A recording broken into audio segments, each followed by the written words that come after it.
Oi, oi, and we're back. Today's theme is horror. But before you start crying and getting all scared, let me just say this, it's not really horror at all. In fact, I would say you don't need to watch a horror film. You don't need to ever have seen a horror film even to be able to do this class. I'll explain a little bit more about that in a moment.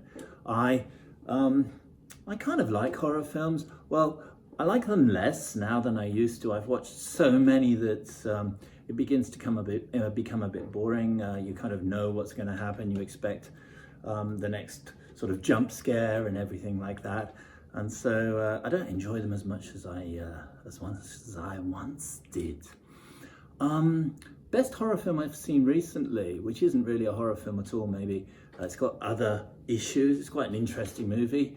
It's called Get Out. It's going to be a little list on the website, I hope, for you to look at the list. I'm not saying those are recommendations. Try to keep safe there. Anyway, let's bang on with today's vocab. And then when we finish the vocabulary, just do the reading. And as usual, everything's on the website.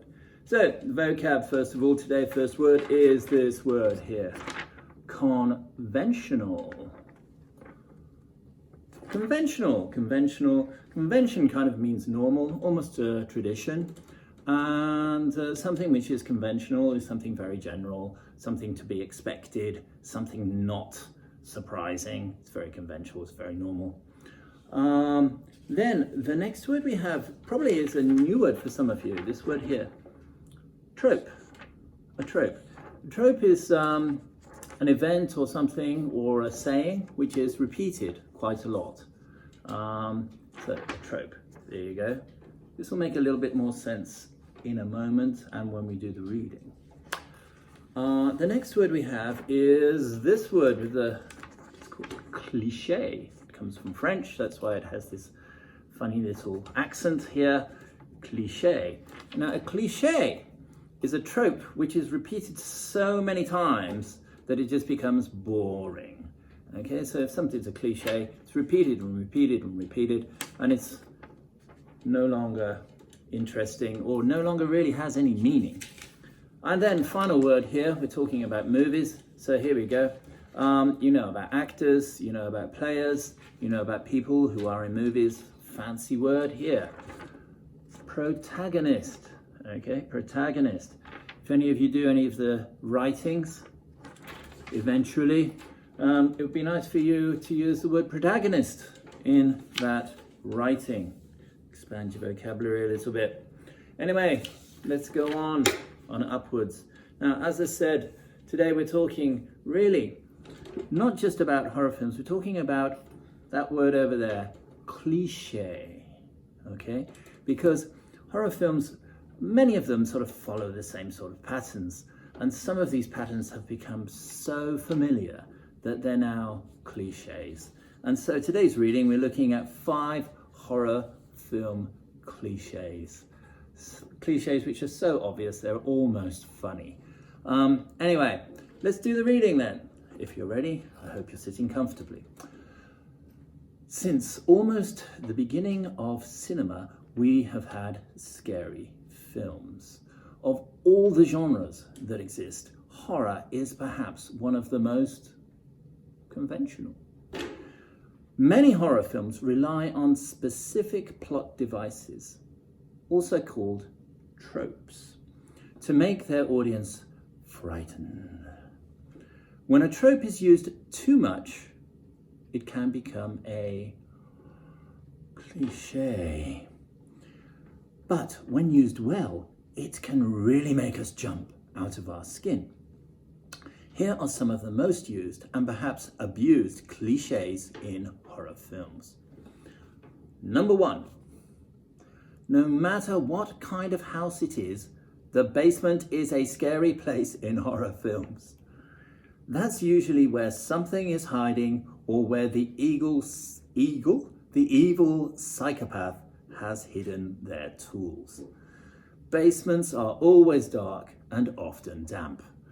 You can only reach them by a narrow staircase, and basements are always creepy, even when there isn't anything down there.